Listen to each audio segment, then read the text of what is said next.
Firman Allah, A'udzubillahi minasyaitanir rajim. Ya ayyuhallazina amanu la tadkhulu buyutan ghaira buyutikum hatta tasta'nisu wa tusallimu ala ahliha. Dzalika khairul lakum la'allakum tadhakkarun. Shadaqallahul azim. Itu ayat Quran. Surah An-Nur ayat 27. Allah sebut dalam ayat tu, wahai orang yang beriman, la tadkhulu buyutan ghaira buyutikum. Jangan siapa pun pergi masuk dalam rumah orang yang bukan rumah dia. Siapa pun kalau nak masuk dalam rumah siapa-siapa pun, yang penting itu bukan rumah dia. Walau rumah abang dia, walau rumah kak dia, walau rumah adik dia, walau rumah siapa pun. Siapa yang nak pergi masuk rumah orang yang bukan rumah dia, hatta tasta'nisu, minta izin dulu. Tuan-tuan, kita nak pergi rumah dia, kita call dia. Kita nak pergi rumah dia, satu teks kita bagi dekat dia.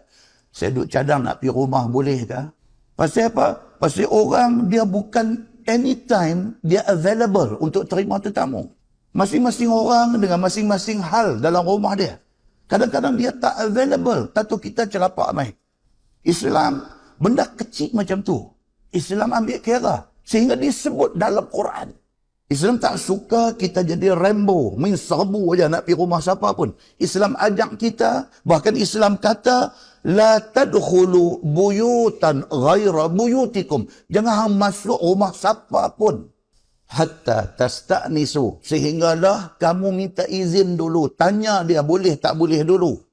Kalau dia kata okey, dia kata boleh, dia available untuk terima kita, wa tusallimu ala ahliha. Bila sampai, bagi salam dulu kat dia. Minta izin dengan bagi salam adalah dua benda yang berbeza. Bukan bila kita pi, kita bagi salam, makna kita minta izin. No. Kita telefon dia minta nak pi, itu minta izin. Dah dapat izin, sampai kita bagi salam. Itu ada untuk nak masuk dalam rumah orang. Siapa kata? Allah subhanahu wa ta'ala kata benda ni dalam Al-Quran. Zalikum khairul lakum. Itu lebih baik bagi kamu. Tuhan kata siapa yang boleh ikut adab ini, itu baik bagi dia.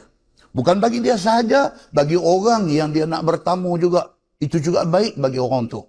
La'allakum tazakkarun. Mudah-mudahan hampa beringat. Tuhan kata. Dalam ayat berikutnya, ayat 28, Tuhan kata apa? Fa in lam tajidu fiha ahadan. Sambung ayat tadi. Fala tadkhuluha hatta yu'zana lakum. Wa in qila lakum irji'u farji'u. Huwa azka lakum. Wallahu bima ta'maluna alim. Sadaqallahul azim. Tuhan kata apa? Fa in lam tajidu fiha ahadan. Katalah hampa pi satu rumah, orang tu tak ada dalam rumah. Tuan rumah tak ada dalam rumah. Fala tadkhuluha hatta yu'zana lakum. Jangan masuk sehinggalah hampa dapat hubungi tuan dia dan tuan dia bagi izin. Islam begitu menjaga adab-adab yang macam ni. Wa in qila lakum irji'u, katalah kita pi dan kita sampai, tuan rumah kata dekat kita, ni hang balik lain kali main lain boleh tak? Katalah tuan rumah kata macam tu. Jarang-jarang kita jumpa lah, kita dah sampai depan pagar dia, dia nak peramai kita. Jarang. Tapi kita tak tahu apa hal dalam rumah dia. Tahkah baru bergaduh laki bini? Tahkah tengah dua bergaduh laki bini? Kita pergi. Dia rasa tak senang dengan kehadiran kita. Dia kata irji'u. Pergi balik. Dia kata. Tuhan kata apa? Farji'u. Kalau tuan rumah kata balik, hang balik. Jangan duduk buat tunggu, jangan pergi duduk dulu atas bangku garden di rumah dia, tengok ada ndui pinak duduk berayun atas ndui rumah dia. Quran kata apa? Quran kata kalau hampir rumah tu tak ada orang, jangan masuk. Jangan duduk tunggu. Dan kalau sekiranya tuan rumah ada, tuan rumah tak bersedia untuk terima kita, dia suruh balik, maka hendaklah hang balik. Huwa azka lakum. Itu lebih bersih bagi kamu. Tuhan kata. Wallahu bima ta'maluna alim. Allah subhanahu wa ta'ala dengan apa yang hampa buat, Tuhan maha mengetahui. Hadis Nabi SAW banyak cerita tentang adab ziarah ni. Banyak hadis. Dan sebuah hadis riwayat daripada Qaladah bin Hanbal radhiyallahu anhu. Dia kata satu hari Safwan bin Umayyah suruh dia pi jumpa Nabi sallallahu alaihi wasallam kerana Safwan nak kirim sesuatu kepada Nabi. Safwan bin Umayyah, dia nak kirim benda kepada Nabi, dia suruh Kaladah tolong pergi hantar. Dia nak bagi apa? Dia nak bagi laban, susu. Dia nak bagi darabis, timun. Dia teringat dekat Nabi, dia tengok ada susu di rumah dia, dia tengok timun ada, dia panggil Kaladah. Safwan ni panggil Kaladah, tolong Sat, dia hantar dekat Nabi sallallahu alaihi wasallam. Wan Nabiyyu sallallahu alaihi wasallam bi'a'lal wadi. Bila dia pergi, Nabi tak ada rumah. Nabi doa ada di kawasan tanah tinggi, kawasan berwadi yang ada bukit-bukit. Nabi duduk di sana. Qal fadakhaltu alaih. Kalau dah turut pergi cari Nabi duduk datang mana. Pergi sampai nampak Nabi duduk ada di situ. Dia pun pergi. Terus dia pergi jumpa Nabi. Walam usallim walam asta'zin. Dia kata tengok Nabi tak duduklah rumah. Nabi duduk di kawasan bukit. Jadi dia ingat tak payah bagi salam lah, kok dah jumpa lagu tu aja. Dia pun terus pergi dekat Nabi, dia kata walam usallim, saya tak bagi salam dekat Nabi. Walam asta'zin, saya pun tak minta izin. Tengok Nabi duduk ada pakai terus pergi lagu tu aja. Bila dia buat lagu tu, dia pakai terkam pergi saja, salam tak bagi, apa pun tak ada. Nabi kata apa kat dia? Nabi kata irji', hampir balik. Tuan-tuan, Nabi bukan sombong, tapi Nabi nak ajak adab. Adab ni, nak ajak, nak bagi melekat, nak bagi ingat apa yang dia ajak ni, Nabi buat lagu tu. Nabi kata irja'. Nabi kata dekat dia hampir balik, faqul assalamualaikum.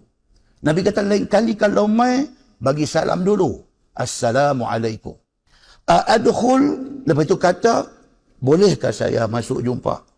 Adkhul, boleh tak boleh saya nak jumpa? Nabi ajak dekat Kaladah ni. Nabi ajak macam tu. Itu adab.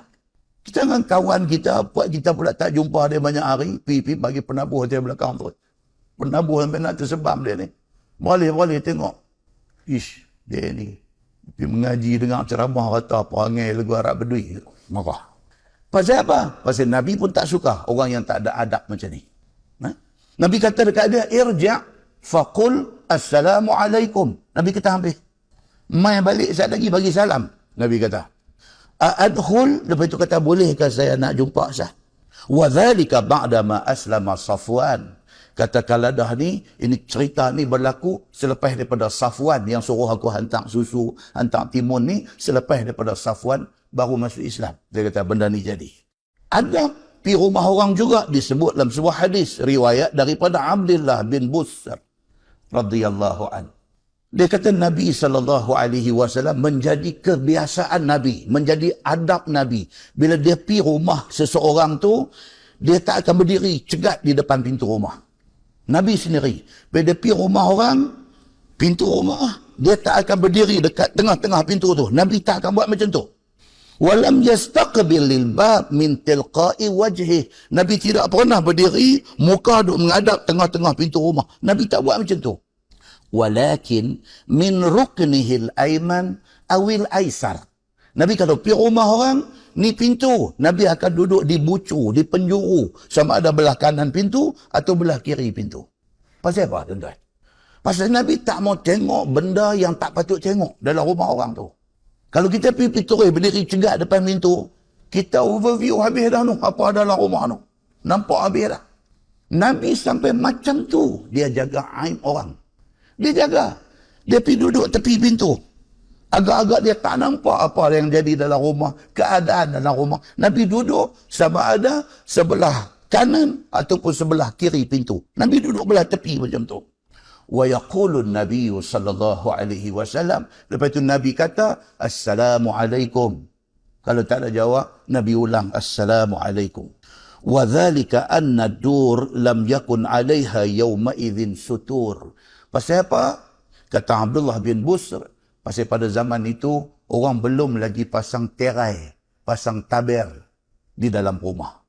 Setengah orang, setengah kawan-kawan kita kan, dia cukup jaga. Rumah dia tu daripada pintu masuk sikit, dia buat terai. Apa-apa family punya aktiviti, balik tu. Ruang salah al-istiqbal, orang Arab panggil, ruang tamu ni.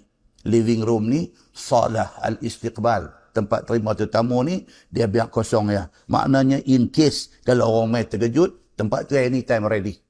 Lepas tu dia buat satu tirai, balik tirai tu dengan bantai masam, dengan Toto Narita, dengan apa, semua ada dalam tu. Jadi benda ni kata Abdullah bin Busr, dia kata zaman tu tirai belum orang belum start pakai tirai lagi. So Nabi cukup jaga. Dia tak mau mata dia tertengok apa-apa benda yang menjadi aib kepada sesuatu keluarga. Lagi dahsyat di dalam sebuah hadis riwayat daripada Abi Hurairah radhiyallahu an. Kata Abu Hurairah, Nabi SAW bersabda. Nabi kata, "Law anna rajulan ittala'a 'alaika bighairi iznin." Kalau ada siapa-siapa piduk skodeng. Tanda tahu skodeng? Ini bahasa Ustaz Azhar Idrus. Bahasa Terengganu. Tapi diterima oleh satu Melaya terima perkataan skodeng ni. Apa maksud skodeng? Piduk mengendak. Nabi kata kalau ada siapa-siapa dia piduk mengendak rumah hang, mai duk skodeng, mai duk mengendap rumah hang, fa khazaftahu bihasa. Hang nampak dia duk endap, hang ambil batu hasa. Batu orang duk buat melontang jamrah tu, dia panggil hasa. Batu besar-besar, batu kerikil, besar-besar kacang poi. Hang ambil batu, hang punggai dia. Nabi kata, fa faqata ainah. Katalah dengan kerana hang punggai tu, cemeh biji mata dia sebelah. Tahu cemeh? Katalah hang ambil batu punggai tu, katalah batu tu pergi cemeh kena mata dia, cemeh sebelah.